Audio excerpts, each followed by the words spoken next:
And welcome everybody to another episode of Smart Money Circle. With me today is Rusty Wiley, who's President and Chief Executive Officer at Datasite. Rusty is a very special guest. I'm very interested in looking forward to today's conversation. Without further ado, Rusty, welcome to the show. All right, Adam, thank you. It's great to be on the show. I always like to ask Rusty, can you begin by telling us a little about yourself and the company? Yeah, I'll do a little on me and more about my favorite topic, which would be the company. So I've been at Datasite about 8 years now as CEO. Prior to that, I spent most of my professional career at IBM, holding jobs, running the consulting business for financial services, and then later out of China, running the global banking and capital markets business for IBM. And I was looking to make a change to a better climate, having lived in the Northeast for most of my career. And so I took over a company based in Minneapolis, Minnesota. So anyway, yeah, 8 years ago, I joined Datasite. It's been fantastic. It's been a great ride. And you can imagine the job I did selling that on the home front, where we're not moving to the Southeast. We're actually going to move to Minnesota. There's two seasons in Florida. I always joke around where I live. There's hot and there's hotter. And in Minnesota, you've got cold and colder with a sprinkle of some decent. Colder. I think one of my first days there, it was minus 20 degrees, and that's ambient, not wind. So yeah, cool chilly. Ouch. So the company, tell us a little about Datasite if you don't mind. Yeah. So Datasite is really a leader in SaaS technology in the M&A world.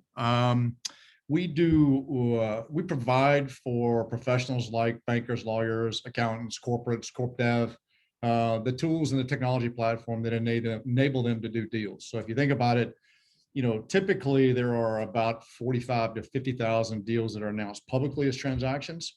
There's a much broader universe of deals that we know are private, non-public deals, but we do about, last year we did 13,000 deals. So we are a substantial portion of the volume of the overall deal market. And what kind of makes us unique is we're there when the deals are happening. So you will use the Datasite platform at the moment you begin thinking about and organizing and working with your banker or given the mandate of doing a deal. You start on Datasite. So we're right there at the beginning of deals. So we kind of have, sort of a 6 to 9 month view of what's happening in the markets in terms of, deal flow across different industries. Interesting. So what are you seeing now? Very strong deal markets. I mean, we looked, in fact, I took another glance at last year this morning before you and I chatted, and the deal volume was up over 30% last year. The momentum continues, and it's really, I always state things that are pretty obvious to people who are in the business, but rates on money are still artificially low versus history. So the cost of capital is pretty cheap. Right. There's abundance of deals to be done, and there's lots of cash effectively chasing and trying to be put to work, looking for yield beyond what you see today in fixed income. So we see the deal market, right, as being a continuing strong force in terms of the economics of the U.S. and globally, in fact. Interesting. So let's talk about Datasite again, just to make sure we understand properly what you're saying. So let's say I work at a private equity shop and I'm looking to buy a company. You said you do both public and private deals. Is that correct? Yep. So it doesn't matter the size. Is there a size capacity? Any size capacity, but typically we'll see deals that have something like $100 million in economic value and up. Okay. So typically the sweet spot for the deals that we do. And with what did we do last year globally? 5 trillion in deals. So there's a high volume of deals that meet that threshold. Understood. So then I have a deal. I want to find a company. I find company A. I want to buy it. So I'm going to go on Datasite. Once I identify the company, that is, go on Datasite, and then basically, can you walk us through the journey?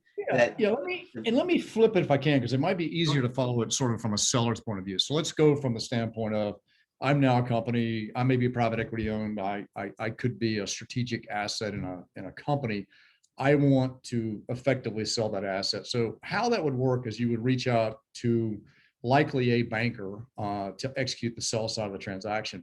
Mm-hmm. And when that begins, and typically even before that, you would engage Datasite and you'd stand up a Datasite project, as we call it. Because some of these, some of the prep work and content for doing a deal, particularly now with things like ESG and COVID, the amount of content you have to organize to sell a company or to sell an asset is pretty significant, right? It's a lot, yeah. So you would work with Datasite immediately. We have a product called Datasite Prepare, and what Prepare is an advanced AI-based tool that, to make it simple, can read thousands of documents in seconds, Mm. tell you what those documents are, tell you how you should organize them, and put them in an index that you'll ultimately use for sharing the content about that company, right? So you've now used AI Prepare. You've now organized what could be thousands of documents in this company that you want to sell. Then the next stage is typically you want to reach out to potential buyers, right? And so we create a product. I'm sorry if this feels very product centric, but it helps me walk through kind of what No, go for it. Yeah, this is very helpful. We have a product called Datasite Outreach that we launched last year. One of 3 products we launched during the pandemic year that allows you to reach out to, it could be a dozen buyers, it could be 500 potential buyers, and they could be private equity buyers. They could be corporate buyers. So it essentially is how you make that initial reach out and you share a teaser about your company, right? And you figure out who's interested in seeing more about the company. And we use the outreach product to walk through every stage of that, from sending a teaser to getting the NDAs in place, to actually sharing the SIM for the company, which is the more robust content, all the way through managing to getting to the bids for the company. And then supporting that is the Datasite diligence product. And what diligence is it is the highly secure platform that you can control access for dozens or hundreds of users to that sensitive content that's part of the deal, part of the company you're selling. So financial information, KPIs, HR information, contractual information, all of that you need to be able to do diligence on gets done on our platform. And in that platform, you can redact content as an example, because you might not want certain content to be available to certain people that are accessing the information of your company. We have an advanced Q&A capability that allows you to do streams of Q&A with the participants in the process. And so now I can flip it to be the buyer. We have a product called Acquire that marries and works well with diligence. That is the buyer's version. So that private equity firm wants to go through and they'll have, half a dozen to a dozen work streams, from financial diligence to ESG diligence to, HR diligence to legal diligence to all the things you have to go through to figure out what you think the right value is for the company.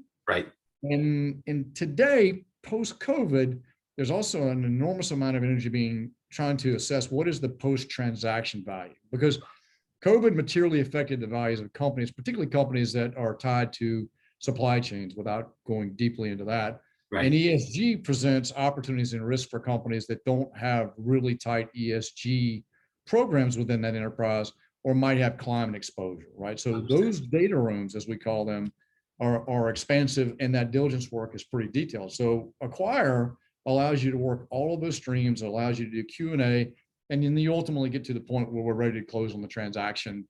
And we support that as well when you're going through. So it's an end-to-end deal platform that you can bring in buyers, you can bring in sellers, you can bring in advisors from the very beginning all the way through closing the transaction, is what we think of when we talk about the Datasite platform. Well, I love that. Thank you for that explanation. I have a large audience of private equity investors that have been on the show, but also listen to the show. And I've been involved with private deals before with the M&A space. This is a place that's close to my heart because I have actual experience in it, and I'm always, looking for new deals, and it's part of my world. So I love that. What are some of the big things, Rusty, you see with respect that are impacting the M&A market?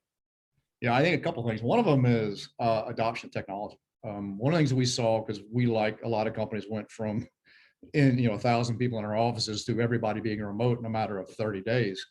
And one of the things we saw at the onset of the pandemic that has persisted through the pandemic is a different work style, right? A lot less travel, as an example. A lot of what we're doing today, which is video conversations versus in-person conversations. But beneath that, we've seen adoption of new technologies occur much more rapidly than we would have seen in the past. So I talked about the product Prepare that we launched right around the pandemic beginning. We were one of those rare companies that innovated and launched three new products in the middle of a pandemic and changed our brand to Datasite.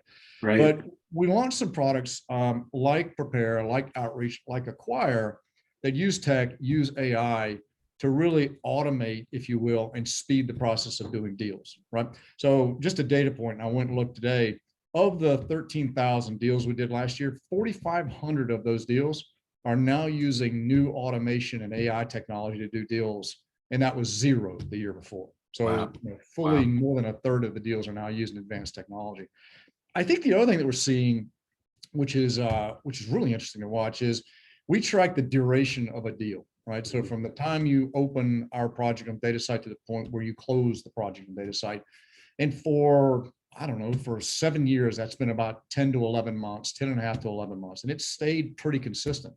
So with the new work change in terms of remote work, accompanied by some of the advanced technology we've talked about today in terms of facilitating getting deals done faster, Right. you're seeing deals go now to 9.5 months. So 10 Wow. to 15% reduction in the cycle time of what it takes to get a deal done. Now, you could say there's the abundance of cash and cheap lending affects that, which is true. But as evidenced by the percentage of deals using AI and tech today to speed deals, we think that's a fundamental change in the way deals are getting done, allowing firms to do more deals, right, than they could previously do before. And with a lot of the constraints in terms of the ability to add headcount in the deal making community, it's a real plus to be able to work deals more rapidly with more automation. So that's kind of the first. I think the other is, frankly, Adam, the data rooms are getting very, very large. Yeah. Right? So we've seen the average deal size now going up for multiple years in a row at 20 to 30% a year in terms of the size of the data rooms. Some of that you can attribute to just more sophisticated diligence. Right. People are getting smarter. They're better at doing diligence. Some of the new tools create more content. So if I've got redacted versions versus not redacted versions, they get bigger. But a big chunk of it is just the new categories of ESG, as well as what we see in terms of broader post-COVID diligence on companies, right? So we did a survey of 400 deal professionals. You have a copy of that. You have the data, and I'm not going to quote a whole bunch of percentages in that. But one of them was really interesting to me when I read it, that about 2/3 of the 400 deal makers said that ESG could be one of the biggest deal killers of anything in the marketplace, right? Wow. And they include in that, by the way, like you would think, the impacts of things like climate change on supply chains, but it's also things about social and governance that impact the value of companies post-transaction. So what we're seeing is, those items continue to increase the size and complexity of data rooms, because when you get to the, as we said earlier, to the close of the transaction, you want some surety in terms of what that 3 or 5 year model looks like as an investor, to make sure you're not going to have a surprise on the downside with what you've chosen, to pursue or acquire. So I think automation and AI, and I think the size of the rooms and the quality of diligence are the things that I'm seeing to be the most different over the course of the last 2 years. Well, I love that. And it's a perfect segue into my next question. I was going to ask you, what role does ESG play in the M&A space? Yeah, it's interesting because, and again, quotes in this will tell you that about 95% of those surveyed said it's moved to the top of the priority list in terms of how companies prepare for the sale and obviously the diligence. So it's gone from something that you would say, certainly corporate governance has been part of doing diligence for quite a while, right? If you don't have good corporate governance and good financial governance, you're going to struggle to be able to transact with a buyer or even to do diligence with multiple buyers. So that's always it's been strengthened, it's been automated. But really, I think what is very new is companies have prioritized to the top of the list that we have not only to give lip service to ESG, but it's got to be real. You have to have leadership, you have to have real programs, you have to have real KPIs, you have to be able to produce the content rapidly that mitigates what a buyer might see in terms of the risk of buying your asset, right? So all of that is very, very new. And it's not just limited to climate change. It's climate change. It's also the full social and governance aspects of ESG as well. Interesting. So, and as a CEO, by the way, yeah, we're in the middle of it, in terms of having leadership in Datasite, in terms of building in our programs. I mean, our footprint from a carbon perspective is fairly small because we're a tech company. Yeah. Right. But ESG is certainly not limited to that. So it's at the forefront of what we do with our owners today as well. And in fact, if you look at my monthly CEO top sheet that you can either celebrate or you get inspected every month, mine, one of our core components of that is ESG for the company.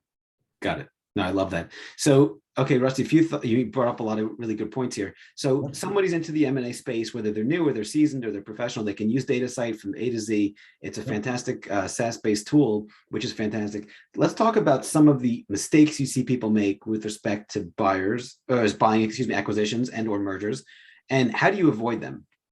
Yeah, I think probably the greatest mistake that we see And some of it is created by the energy in the market right now and the active pursuit of assets. So everybody right now will tell you, most companies will tell you, if they're at or near a point in their cycle with their owners of doing a transaction, they're trying to get to market. I mean, it's pretty straightforward. Yeah. With the amount of cash pursuing assets and artificially low interest rates, it is a really fertile time to do deals. Having said that, what we see tends to be, I hate to use the word rush, Adam, Yeah. but the level of preparedness, even before you engage the sell side banker with the mandate in terms of your content, is sometimes not robust enough. Sometimes you haven't gotten the financial content as organized as it should be. Sometimes your KPIs and the duration of KPIs you track is not sufficient for going through a sale process. We commented earlier about sometimes you're kind of flat on your feet, other than a couple of PowerPoint charts about ESG. So it really is, it really is getting ready before you launch your deal. And the sell side bankers and advisors are tremendous at helping you do that. But the prep work before you get to that banker is super important. I think the other is inefficiency in deal making. And I break that into kind of two categories. I break it into one of companies are pretty busy. Not many of us have a lot of cycles lying around that we just are looking to apply. And a lot of times, if you're not really smart about the targeting, I talked about our outreach product. One of the things in outreach that our users can do is kind of get better insight in terms of what buyers might be the best buyers for a particular asset. Right. What are they looking for? What are they interested in based on data? So I think one of the things that is not sometimes great is that the inefficiency of reaching out to buyers who are not the right buyers or don't intend to transact, because every one of those buyers you engage with takes cycles from the leadership and from the functional leaders of a business. So there's just inefficiency there in terms of how you spend time with buyers. And then I think, absent the right technology, things I talked about like Q&A, things like, redaction, things on the platform that really allow you to speed answers to questions, right? Yeah. To potential buyers doing diligence, right? Shorten the cycle time. So what I see is there are a lot of, this is a clearly a plug for Datasite, Adam, but there are a lot of platforms that don't have the level of sophistication to conduct rapid diligence with a lot of buyers. Understood. Across a complex set of topics. Yeah, right? That's true. That's very so I true. think it is all of those things, being prepared, ahead of engaging, getting to the right buyers, and then having a platform that allows you to rapidly do diligence. And that, by the way, is as a seller of an asset. And to my point earlier on the acquire side, as a buyer of an asset. Right. Those are the things that I see, tend to delay deals. And again, I hate to make the point again, but ESG is clearly one that of late has surfaced. And I know of some specific examples where it was sort of a lightweight PowerPoint and the buyers were looking for a lot more depth. And I've seen that too. I get pitched a lot, so I've seen that too. It's like, what do you do? So it just delayed the deal, right? So 100%. Yeah. Okay, so on the other side, those are mistakes. What about some timeless lessons you've learned along the way that you'd like to share with the audience? Yeah, I mean, specific to deal making or to companies? Or? Wherever you want to go with it, Rusty. You could be all over the board. Personal, professional, M&A. Yeah. I could talk about deal making and Datasite. We could spend the afternoon on this, but we won't. I would say, really in terms of the company, I said I came here 8 years ago. I had a great passion for what we did and what we were able to create. And I think the view of Datasite is it really gets simple, and everybody's got ideas about how do companies perform well, what makes companies successful, and it's actually not that complicated. It's hard to do, but not that complicated to describe. And I think at Datasite, it's really three things. One is we every day get up thinking about how to be essential to clients, right? Nice.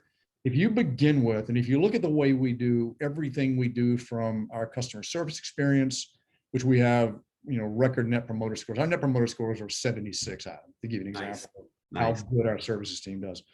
But if you get up every day and you organize the company around being essential to clients, what do you do for that client that allows them to be more productive, more effective, right? In our case, to do more deals rapidly, to do better deals. Right.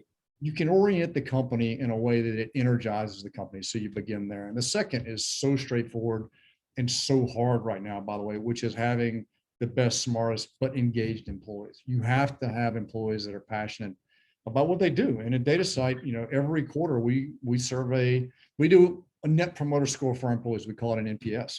Mm-hmm. Pretty simple. Would you recommend the company you work for to your friends, your colleagues, your family? We even put family in there as part of the conversation.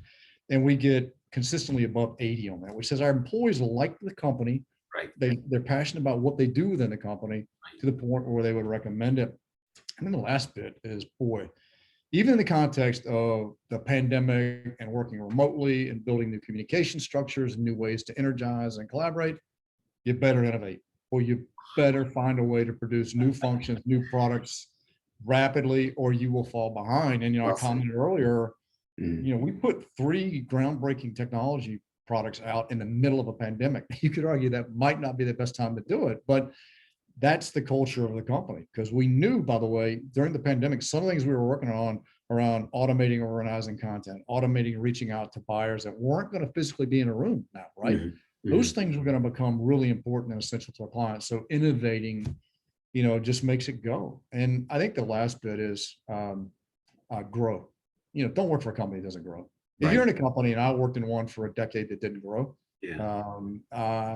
it's not energizing. It's not fun, right? So make sure you grow and keep a sense of humor. I told a story to my team, and it's a quick one. So early in my career, kind of my first promotion at IBM, I went to work for a lady who was a phenomenal executive.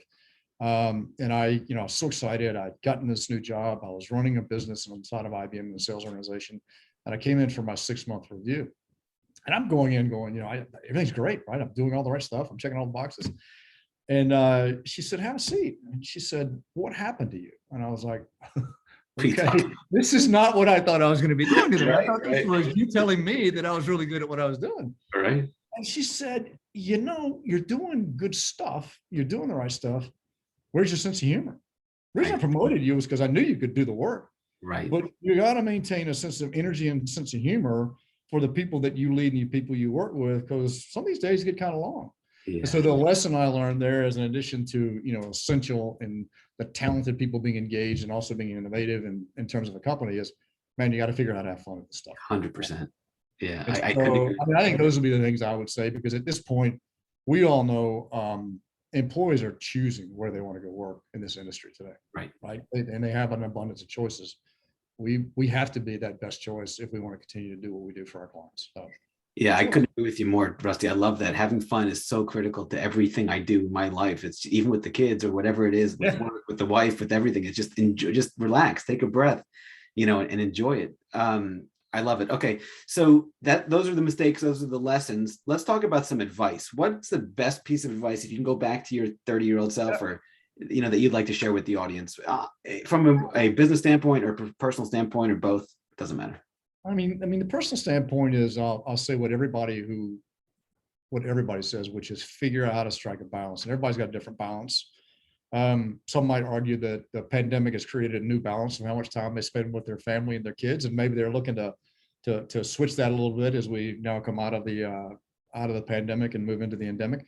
So, make sure you do that, and you do it early. Don't wait for a time in your career where you feel like, by the way, if I get to the next level, then I'm going to spend time with my family. If I get to the next level, then I'm going to take the vacation that I've talked about taking. Don't delay those things.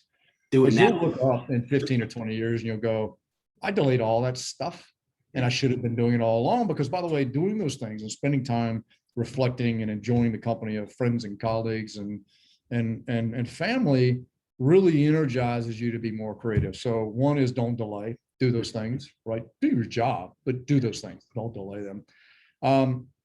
I'd go back to, you don't always do the work that you want to do. And this is something that I think is tough to explain, is that the job that you're going to start with might not be the work you want to do. You might not want to be doing the particular role you have. That's fine. You're going to do some of those jobs. I've done plenty of them, Adam. You've done plenty of them over the years. Do things well that you might not like doing, as long as you do them for a company or for a business or for a cause that you're passionate about, right? So, and again, I've talked about before, companies that believe in being essential, companies that grow, because growing companies create opportunity, right? So I think do stuff sometimes it's not your favorite to do it well, but do it in the context of a company that you love to work for. And I think maybe the last piece of advice, and I clearly didn't give it to myself because I worked for IBM for, a quarter of 25 years. Change. Don't change every 3 months or 6 months, but if in fact, once you understand the environment they're operating in, and if you go back to that, is it energizing? Is it essential? Is it growth? Is it something, that you agree with the purpose of that business? Because again, you have to have purpose, and you have to have that has to resonate. Give it time, give it sufficient time, right? But move, do different things. We're in an operating environment now where it is very easy and in fact expected to change. And by the way, don't limit it to changing from a company in the exact industry that you are today, doing exactly what you do today. Right. Create some diversity in terms of your experiences, because that diversity of industry and role and the diversity of people you work with will create a foundation that you'll use later in your career that will prepare you for things that you don't know you need to be prepared for until you get to them. So I think those are the things I would say. It's kind of balance, work for companies with purpose. Sometimes do work you don't love for companies with purpose, but be willing to be flexible and change. I love that. Keep that sense of humor, by the way, again. So I just published a new book. It's called Psychological Analysis, and it's #1 on Amazon. And Congratulations. thank you very much. And in it, I talk about a lot of what you're sharing here, but we have I guess a similar frequency here on an outlook, so to speak. How do you handle losing or fear or rejection or just not being able to close that deal you want to close in general when you deal with your team or you deal with yourself, and then wanting to win, but overcoming those inevitable obstacles that get in your way? How do you handle all that? Yeah. Boy, I would like to tell you that these things are easy. Generally the way I've always focused on a failure or the fact that you didn't succeed in a particular deal or a particular endeavor is everything you do, and sometimes it's more painful than pleasurable, is a lesson in terms of you're learning something, right? So what I've always told the team is, point number one, bad news doesn't get better with age, right? So make sure if something happened, Deal with it. Put it on the table. Let's understand it. Point two, what did you learn from it? And the answer is you didn't learn anything from it. You need to take another look at it, because if you weren't successful, there was a reason for that. And by the way, it's not always external factors that are the reason that you weren't successful in that particular endeavor, a deal or a program or what have you. Yeah. And I think the other bit is you got a lot of arrows to shoot. Yeah. You have to be able to step back. And some of that is you have to have leaders who have enough breadth and experience that you can take people and you literally nurture people as they come up through the ranks. I joke about this, by the way. Somebody says, what's a great place to start in your organization? Well, two great places to start in our organization is in customer service and in inside sales, right? Because both of them, you have a high degree of success and a high degree of failure, right? Right. So get very comfortable with that. You're going to take a lot of shots, right? And I'm not using the baseball 100%. Analogy because everybody uses the baseball analogy. Yeah. But accept the fact that they're going to fail, expose them, learn from them, and fire the next shot as quickly as you can, and shoot better the next time based on what you learn. Again, you know it as well as I know. It's not magical. This stuff it's basic, but it's really hard in the context of how fast and how hard we're running every day to do the basic stuff. But that's the way I've always thought about it in terms of developing leaders. Rusty, that's really powerful, because in the book I actually say it's simple, but it's not easy. So if you look at losing weight, for example, because we can all relate to that, it's calories in versus calories out. Simple in theory, but most people are overweight because it's not easy. So same thing with winning or being successful. This is really, really, really enjoyable for me. So final question I have for you today, Rusty, is leadership. Let's talk about that. What makes a good leader, in your opinion? I think leaders have an enormous amount of responsibility to set vision and direction. I think probably the one thing that separates a great leader from an average leader is all executives or senior people are pretty capable of executing, right? That you didn't get to a position of being a leader if you couldn't demonstrate a track record, that you couldn't line up a plan and execute a plan and produce a predictable result, right? What makes a great leader is someone who actually can inspire, right? Design and articulate a purpose for the direction at whatever level you are in an organization. This is not a CEO comment. Right. This is in whatever part of an organization that you're in. Right. Because I find that great leaders, how do I put this directly? If you have a vision and a direction you want to take your business and you're excited about it and you're energized about it, people will get excited about it. People will execute. People will follow. If all you do as a leader is manage execution, I can guarantee you're going to have an average business and you're going to have average growth, right? Yeah. I think the other bit is really good leaders can set that vision, can set that direction, can energize people around where they're going and why they're going there, can build the metrics, the KPIs, the management structure in to support that, can hire the right talent, right? Boy, change. Just look at it. And if you look at it on Monday, you might have looked at it last Monday and said, we're going there because I know we should go there. And you have to keep every avenue of new information flowing. If the next Monday you go, that's not right, be willing to adapt, be willing to move, but always reset your team with we're moving from here to here, but reset them with the why, not just that we're moving, right? Because if your team understands and is passionate about the direction, as you make course corrections and changes, if you lead with why, they're on board. But if you make changes constantly, you'll lose the core capability of your team. So I think vision and focus on being essential and compelling direction is the thing that's most missing in leaders. Right? I think we've got an entire country of effective executors. We got to limit the number of people who set direction. 100% agree. Well, Rusty, this has been absolutely fantastic. What is the best way, or the website, or the best way people get in touch with you if they were Absolutely. The website is perfect. Datasite.com. Beautiful. Well, thank you so much for coming. I will now read your book, by the way. For the record, sure. I had not read it ahead. Okay. So the fact that you and I had similar thoughts was not planned. Nope. So well done, by the way. Congratulations. It's great to catch up with you, Adam. Thank you very much. Appreciate it. And hopefully we'll have you on again soon. Yeah. Bye for now. All right.